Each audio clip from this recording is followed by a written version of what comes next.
नमस्कार, मैं एनके सिंह। दोस्तों, किसानों के आंदोलन में आंसू गैस, कुछ और भी हथियार, कील, काँटे सब लगा के जब सरकार फेल हो रही है, तो अब कोशिश दूसरी है। अब कोशिश हो रही है कि किसी तरह पंजाब और हरियाणा के ही किसान हैं मुख्य रूप से, इनको बदनाम करना शुरू करो। आपको याद होगा, पिछली बार जब 3 कानून बने थे और आंदोलन हुआ था, तो उस समय इनको आतंकवादी कहा गया, आतंकवादी समर्थन से, उनके पैसे से इनको बताया गया। वो बेचारे अपना चूल्हा जला के रोटी खा रहे थे, उसपे भी सरकार को ऐतराज था। अब नया नैरेटिव शुरू किया जा रहा है कि साहब ये पंजाब, हरियाणा के किसान तो बाकी किसान जितने भी देश भर के हैं, उनसे ज्यादा मलाई ये खा रहे हैं, एमएसपी का। और ये करके आंकड़े दिए जा रहे हैं, नए-नए आंकड़े दिए जा रहे हैं। एक आंकड़ा कल आया है और कहा जा रहा है कि साहब सबसे ज्यादा जो लाभ मिलता है एमएसपी का, वो पंजाब के किसानों को मिलता है। और आंकड़े में ये बताया गया है कि 1 क्विंटल पैदा करने में पंजाब के किसान को ₹832 लगते हैं C2 फार्मूले से, ध्यान रखिएगा। ये A2 से नहीं है। सॉरी, ये A2 फार्मूले से है जो दिया जाता है। और ये भी कहा जा रहा है कि C2 फार्मूले से भी लीजिए तो पंजाब के किसान को जो उनकी मांग है, C2 मतलब कॉम्प्रिहेंसिव कॉस्ट, जिसमें लैंड की लागत का इंटरेस्ट भी दिया जाए। ये उसके पीछे कॉम्प्रिहेंसिव हो जाता है क्योंकि भाई लैंड लगा रहे हैं, फैक्ट्री वाले को तो आप दे देते हैं, फैक्ट्री का डेप्रिसिएशन भी होता है, उनके साजो सामान का, उनके मशीनरी का। लेकिन किसान का क्या होता है? क्या आप ट्रैक्टर का डेप्रिसिएशन इसमें चार्ज करते हैं? क्या आप जो लैंड उसकी कीमती है, उस कीमत का इंटरेस्ट चार्ज करते हैं, इसमें कॉस्ट में रखते हैं? तो अब कोशिश क्या है, ये चार्ट आया है और ये चार्ट हिंदी, अंग्रेजी कई अखबारों में अब आना शुरू हो गया है कि साहब एक पंजाब के किसान को 1 क्विंटल गेहूं पैदा करने में A2FL से जिस पे दिया जाता है ₹832 लागत आती है। जबकि वहीं पे महाराष्ट्र के किसान को ₹2195 लागत आती है। ये सिर्फ इसलिए कि कहा जाए कि बताइए साहब कितना ऐश कर रहा है पंजाब और हरियाणा का किसान। और उसकी कीमत अगर C2 पे ली जाए तो पंजाब का किसान ₹1503 1 क्विंटल लागत आती है उसकी। और भारत की सरकार कितनी रहमदिल है कि दे क्या रही है, ₹2275। मतलब कि C2 फार्मूले पे भी जो 50% इनकी मांग है, उससे 3% ज्यादा दे रही है, 53.52% दे रही है। कितना बड़ा एहसान सरकार कर रही है पंजाब के किसानों पे। इसी तरह हरियाणा का दिया गया है। हरियाणा का किसान, ये कहा जा रहा है कि साहब ये इसका जो यील्ड है, ये करीब पर हेक्टेयर 48 क्विंटल है। मतलब कि इसकी जो लागत आती है A2FL के फार्मूले से, जिसका दावा किया जाता है कि हम दे रहे हैं A2FL पे, किसान C2 मांग रहा है। तो हरियाणा का किसान ₹988 लागत आती है 1 क्विंटल पे A2FL पे। और अगर C2 से जोड़ा जाए तो ₹1611 आती है। इसका 50% होना चाहिए कितना? करीब ₹2400। तो ये कहा जा रहा है कि साहब हम तो A2FL से 130% ज्यादा दे रहे हैं, 1.5 गुना छोड़िए, दूना छोड़िए, हम तो उसका सवा गुना दे रहे हैं, मतलब 2.5 गुना दे रहे हैं, 130% ज्यादा दे रहे हैं A2FL से। और यहां तक कि C2 जो मांग की जा रही, उसका भी 42% ऑलरेडी दे रहे हैं हम। ये कहा जा रहा है कि साहब, और यही इसके ठीक उलट कहा जा रहा है कि देखिए साहब, बिहार का किसान बिहार का किसान अपना 29 क्विंटल 29.52 क्विंटल पर हेक्टेयर पैदा करता है। और उसकी लागत आती है, जैसे बिहार का लीजिए, बिहार वाले की लागत A2FL पे ₹1226 है और C2 पे 1745 है। तो ये कह रहे हैं कि साहब हम तो A2FL वाले रेट से उसको भी 85% दे रहे हैं, 50 तो छोड़िए, 85% दे रहे हैं। मतलब बहुत बड़ा एहसान है कि A2FL पे 85 दे रहे हैं। और यहां तक कि 85 के अलावा अगर C2 पे लिया जाए तो ऑलरेडी उसको हम 31-32% दे रहे हैं। ये एक बदनाम करने की साजिश चल रही है कि साहब हमने तो ऑलरेडी उनको A2FL पे जो फॉर्मूला हम अडॉप्ट किए हैं उस पे हम दे रहे हैं 130%। उसकी लागत अगर है 1200 रुपए तो हम उसको तो 2275 दे रहे हैं। और ये कह के कोशिश ये की जा रही है कि हरियाणा और पंजाब इन किसानों को बदनाम किया जाए कि असली मलाई तो ये खाया जा रहा है क्योंकि सबसे ज्यादा इन्हीं को इन्हीं का माल लिया जाता है पूरे उसमें किटी में। ये नहीं कह रहे हैं कि अगर किसान पंजाब का 800 रुपए उसकी लागत आ रही है A2FL के हिसाब से या 1100 रुपए आ रही है C2 के हिसाब से, तो ये किसान का कमाल है कि सरकार का कमाल है? अगर वो अपनी उत्पादकता बढ़ाया है तो ये कमाल किसका है? और फिर इशू ये नहीं है कि कमाल किसका है, क्या हरियाणा का पंजाब का किसान मालामाल है? और फिर मान लीजिए आप इस तथ्य को क्यों नहीं देख रहे हैं कि देश का जो युवा पैदा हो रहा है उसको आप नौकरी नहीं दे रहे हैं। ये एग्रीकल्चर सेक्टर है जो कि 43% देश के जो वर्केबल एज है काम करने वाले युवा हैं उनको वो रोजगार दे रहा है, रोजी रोटी दे रहा है।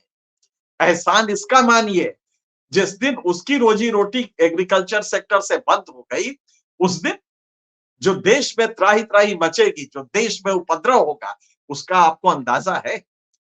ये किसान, इसके बेटे को शिक्षा नहीं मिल रही है, इसके बेटे को स्वास्थ्य नहीं मिल रहा है, इसका बेटा पैदा होता है तो ठूंठ, स्टंटेड पैदा होता है, लो वेट एट बर्थ मतलब जो कमजोरियां होती है कुपोषण की, उसका शिकार होता है। नतीजा ये उसके बाद जब आता है दुनिया में तो उसको शिक्षा प्रॉपर नहीं मिलती है। नतीजा ये होता है कि किसान का बेटा किसान बनता बनता अंत में वो बिलबिला के वो नोएडा में रिक्शा चलाना शुरू कर देता है। यही वजह है कि 80% किसान आज खेती छोड़ना चाहता है। तो मोदी जी को इसकी चिंता नहीं है। वो ये नहीं देख रहे हैं कि बेस हमारा देश में अगर फूड प्रोडक्शन बंद हो जाए तो आप जरा सोचिए 140 करोड़ लोग खाएंगे कहां से? और फिर ये फूड ही है जिसकी वजह से आप केक बनाते हैं, पिज्जा बनाते हैं और 5 स्टार होटल्स में और बड़े-बड़े घरों में जो कंजम्पशन होता है, जिस दिन से ये रुक जाएगा, उस दिन से चीजें खत्म हो जाएंगी। तो किसान की डिमांड सरकार कितना खूबसूरती से उसको बदल रही है कि नहीं साहब ये तो कयामत हो जाएगा। जबकि हकीकत ये है कि अगर ये सारी डिमांड मान ले तो अभी क्रिसिल का कल का एक स्टडी आया है। ये क्रिसिल के स्टडी है जो कि हिंदू अखबार का है और इसमें कहा गया है कि सरकार अगर सारी मांग मांग ले और उसको कानून बना दे और सारा उत्पादन खरीदने की का कानून बना दे तो भी सरकार को सिर्फ 21,000 करोड़ रुपए लगेंगे एक्स्ट्रा। आप जरा सोचिए क्यों सरकार ये ड्रामा कर रही है? सिर्फ 21,000 करोड़ लगेंगे और किसान कितना खुश हो जाएगा कि जो भी उत्पादन वो करेगा वो सरकार ले लेगी। सरकार लेती नहीं है। दरअसल सरकार ये नाटक जो कर रही है इसके पीछे का हम राज बताना चाहते हैं कि सरकार करती क्या है। 23 जिन्सों पे एमएसपी है। 23 जिन्सों का मिनिमम सपोर्ट प्राइस दिया गया है। 23 में से 16 की ही खरीद होती है। बाकी किसान अपने घर के कंजम्पशन के लिए रखता है क्योंकि वो ऐसे अनाज होते हैं जो जानवर खाते हैं और इस तरह की चीजों के लिए रखता है या मार्केट में उसका वो है डिमांड है इसलिए वो नहीं बेचता। तो 16 जीन्स ही हैं जो एमएसपी पे लिए जाते हैं। इसमें से भी सिर्फ 8 हैं जो एक्चुअली 90% लिए जाते हैं। सिर्फ 8 है ऐसे उत्पाद जो 90% खरीदे जाते हैं। बाकी 10% पे बाकी 8% आते हैं। अब जरा गौर कीजिएगा 8 जो है इसमें से भी गेहूं और चावल 60% खरीद में जाता है। 60% जो खरीद पूरी होती है सरकार की, वो गेहूं और चावल की होती है।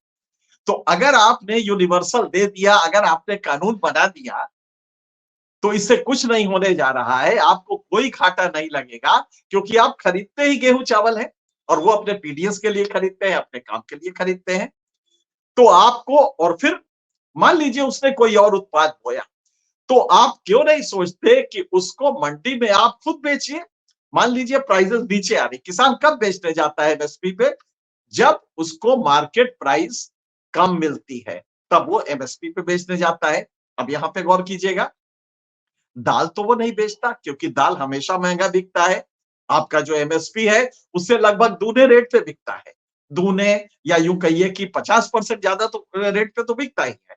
तो दलहन के किसान नहीं जाते हैं आमतौर पे, तिलहन के नहीं जाते हैं, तो ये चीजें आपको नहीं बेचनी है। हाँ, प्राइस अगर क्रैश करे, तभी आपका रोल आता है मार्केट इंटरवेंशन के लिए, कि बाजार में आप धीरे से खड़े हो जाए। मंडी में अगर आड़तिया बदमाशी कर रहा है, तो सरकार खड़ी है कि अच्छा मैं खरीदता हूं, और जैसे ही सरकार खरीदने लगेगी, फिर रेट ऊपर हो जाएगा। तो सरकार को एक्चुअली कुछ नहीं करना है, सिर्फ आपको खड़े हो जाना है। इसी के दहशत में आड़तिए दाम नीचे नहीं करेंगे, और किसानों की स्थिति बदल जाएगी।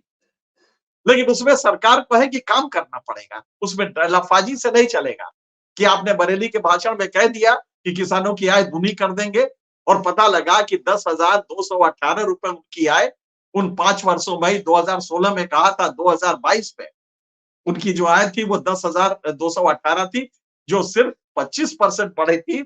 और उस दौरान जो इन्फ्लेशन था वो 50% से ज्यादा हो गया था, मतलब कि उसका घाटा हो गया, और किसान लगातार घाटे में चल रहा है, क्योंकि उसको 45% जो देश के युवा हैं, उनको भी उसी में एकोमोडेट करना पड़ता है, क्योंकि वो शिक्षा नहीं पाया, टेक्निकल नॉलेज नहीं ली, आपने दी नहीं उसको उस तरह की शिक्षा जो एम्प्लॉयबिलिटी दे।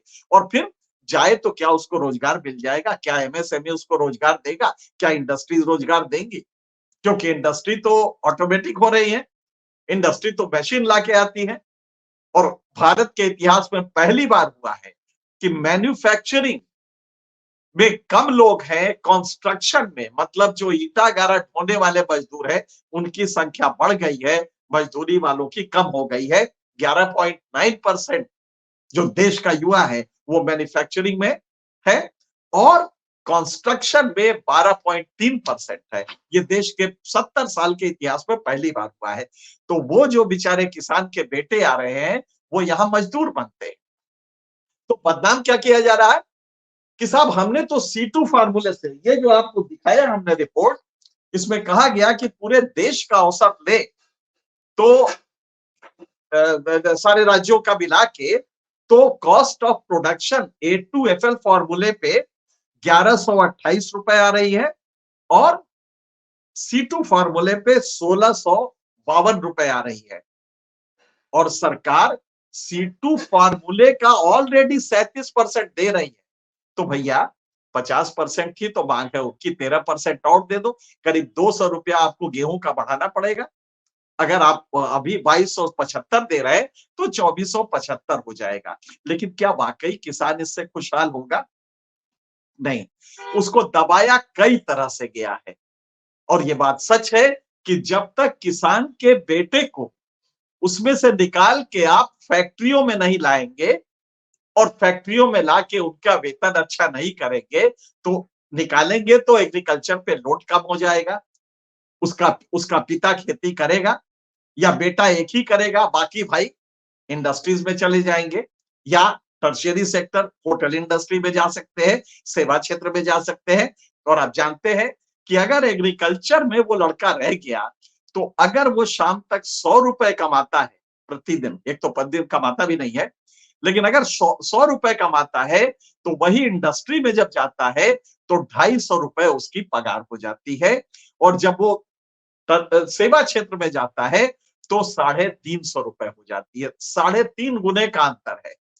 तो सरकार की कोशिश किस खूबसूरती से सस्ता लेबर मिलता रहे, इसके लिए किसानों को ये A2FL C2 आप दे दीजिए। C2 सारा प्रोडक्शन ले लीजिए, तब भी किसान की हालत नहीं सुधरेगी, क्योंकि किसान के बेटे को आपने एम्प्लॉयबिलिटी के लिए जो शिक्षा चाहिए, जो तकनीकी शिक्षा चाहिए, आप वो दे ही नहीं रहे हैं। तो मोदी जी, ये पूरा एक साजिश है जो किसानों के खिलाफ आपने कर रखी है। अब उन पे गोली चलवा रहे हैं और सिर्फ उनकी मांग क्या है? C2 पे आप उनका सारा उत्पाद खरीद लें। मैंने आपको आंकड़ा बताया कि दरअसल 8 ही जीन्स खरीदे जाते हैं और मान लीजिए कि 2300 जीन्स खरीदे जाए, तो वो खरीदना नहीं होता। जैसे ही आप खरीदने आएंगे, मार्केट में उसकी कीमत बढ़ जाएगी कि सरकार खड़ी है और किसान वो जिंदा हो जाएगा, क्योंकि उसको सही प्राइस मिल जाएगा। आड़तिए उसका शोषण नहीं करेंगे कि तुम जाओगे कहां। इसीलिए सरकार को ये डिमांड की जा रही है कि आप पूरा का पूरा उसका प्रोड्यूस करें। एक्चुअली करना नहीं है, इसकी धमकी रहेगी, इसका एक डर रहेगा आड़तियों पे, तो वो दलहन का, गेहूं का, चावल का, इनके रेट्स नीचे नहीं करेंगे तो सिंपल सी बात है कि किसान को वो मिल जाएगा। लेकिन इससे किसान की त्रासदी खत्म नहीं होगी। किसान की त्रासदी तब खत्म होगी जब स्पेशल पैकेज दे के उनके बच्चों को आप शिक्षा दे, अलग शिक्षा दे, और वो शिक्षा इस तरह की हो कि वो बाध्यता हो कि किसान के बेटे को आप जब शिक्षा देंगे तो वो क्वालिटी एजुकेशन होगी, वही होगी जो कलेक्टर साहब के बेटे को मिलती है, और तब वो जाके इंडस्ट्री में काम करने लगेगा और इंडस्ट्री में भी काम की जरूरत होगी। आज जरा आप सोचिए, पंजाब का किसान क्यों सस्ता गेहूं उपजा रहा है? क्योंकि मैकेनाइजेशन कर रखा है उसने, वो उसने मशीनीकरण कर रखा है। कृषि में 90% मशीन से होता है। लेकिन अगर यही गलती बिहार का किसान कर दे तो उसका बेटा बेरोजगार हो जाएगा। बेटा बेरोजगार होगा तो वो जाएगा कहां? क्योंकि बाहर कहीं उसको नौकरी नहीं है। लिहाजा मैकेनाइजेशन भी आप इस देश में नहीं कर सकते जब तक उसको कहीं बेहतर नौकरी, बेहतर पगार देकर उसको बाहर ना करें। लिहाजा आप मैकेनाइजेशन, जैसे पंजाब का किसान अगर 830 रुपए गेहूं प्रति क्विंटल पैदा कर रहा है और महाराष्ट्र का किसान 2900 रुपए कर रहा है, अगर मेरी याददाश्त सही है, महाराष्ट्र का किसान कर रहा है 2735 रुपए। तो कितने का अंतर पड़ा? 830, 832 और 2735, कितने का अंतर है? 3 गुने का अंतर है। महाराष्ट्र का किसान गेहूं अगर पैदा करता है तो 3 गुना लागत उसकी ज्यादा आती है। वजह क्या है? Mechanisation, cost of land. Maharashtra में लैंड की कॉस्ट ज्यादा है, बिहार में भी ज्यादा है, क्योंकि वहां पे पॉपुलेशन डेंसिटी ज्यादा है। फिर इरिगेशन, आपको पंजाब में सस्ता इरिगेशन आपने नेटवर्क चलाया। जब ग्रीन रिवॉल्यूशन हुआ था तो पंजाब में आपने ग्रीन रिवॉल्यूशन में आपने पानी की व्यवस्था की थी। ये व्यवस्था राजस्थान में नहीं है, तो उसका कॉस्ट ऑफ प्रोडक्शन बढ़ जाता है। बिहार में ये सुविधा नहीं है, लिहाजा वहां पे कॉस्ट ऑफ प्रोडक्शन, महाराष्ट्र में तो बढ़ ही जाता है, सबसे ज्यादा महाराष्ट्र में कॉस्ट ऑफ प्रोडक्शन है।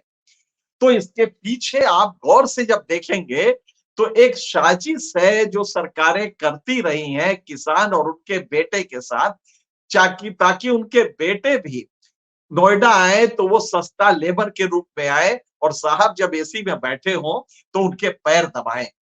ये इसकी साजिश है जिसके तहत इंडस्ट्रीज को सस्ता मिले, और इंडस्ट्री में आप वैसे भी काम नहीं दे रहे हैं, एमएसएमई बैठा हुआ है।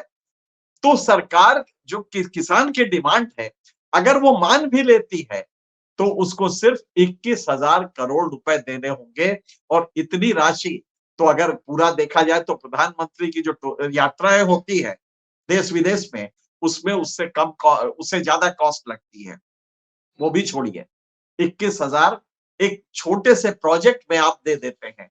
तो अगर किसानों को 21,000, सिर्फ आपको ये करना है कि आपको 6 लाख करोड़ रुपए देंगे। जो क्रिसिल की रिपोर्ट है उसे बड़ा स्पष्ट कहा गया है कि आपको एक कॉर्पस रखना पड़ेगा 6 लाख करोड़ का, कि हम पूरे देश में जहां भी आड़तीय बदमाशी करे, रेट्स को नीचे लाए, हम उसी समय खड़े हो जाए कि नहीं तो हम खरीदेंगे।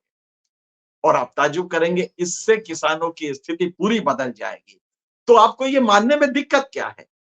लेकिन सरकार इसलिए अड़ी है कि किसानों को अगर मजबूत कर दिया तो सस्ता लेबर नहीं मिलेगा, और सस्ता लेबर नहीं मिलेगा तो जो अडानी अंबानी की फैक्ट्रियां हैं ये चलेंगी कैसे। इसलिए लेबर का इतना कर दो कि सस्ते में लेबर मिलने लगे, और किसान का बेटा लेबर ही, किसान का बेटा किसान हो या लेबर, इससे ऊपर वो ना बढ़ने पाए। मुझे लगता है कि आपको ये किसानों की जो त्रासदी है ये बहुत क्लियर अब समझ में आ जाएगी कि क्यों सरकार अड़ी हुई है, क्यों पंजाब और हरियाणा के किसानों को बदनाम कर रही है। और बदनाम जो कर रही है वो तो कर ही रही है, क्योंकि सबसे ज्यादा वही लड़ रहे हैं। बिहार को किसान को अगर कुछ दे दे तो भी समझ में आता है, लेकिन वो कुछ भी नहीं। अगर ये C2 फार्मूले पे किसानों की उपज की गारंटी ले तो कम से कम बिहार का किसान अपना मक्का भी बेच सकता है 1800 और 2000 रुपए, 2200 रुपए। लेकिन आपने एमएसपी तो दे दिया है। पिछले साल बिहार का किसान अपना मक्का 900 रुपए बेचा है, जबकि एमएसपी 2000 रुपए है, क्योंकि वहां पे खरीद का कोई सिस्टम आपने नहीं बनाया है। बिहार में कोई खरीद का सिस्टम नहीं है। तो ये जो फ्रॉड किया जा रहा है किसानों के साथ, इसे गौर से समझने की जरूरत है। और बदनाम करने की जो कोशिश की जा रही है कि मालामाल है पंजाब और हरियाणा का किसान, ये कतई हकीकत नहीं है। वो इनपुट कॉस्ट जो उसकी कम हुई है उसके कारण दूसरे हैं, वो मैकेनाइजेशन से हुआ है। बिहार का किसान और महाराष्ट्र का किसान अगर नहीं कर पा रहा है और गेहूं की कीमत अगर उसको 2700 रुपए पड़ रही है और आपका एमएसपी है, तो आप समझ सकते हैं उसका एमएसपी आप 2275 दे रहे हैं। लागत महाराष्ट्र के किसान को, बिहार के किसान को बहुत ज्यादा आ रही है। तो हकीकत क्या है, किसान क्यों बेहाल है, ये आपको समझने में बहुत दिक्कत नहीं होगी। और सरकार क्यों तनी हुई है, ये भी समझने में दिक्कत नहीं होगी। फिलहाल इतना ही, किसी और मुद्दे पे आपसे फिर मिलेंगे, तब तक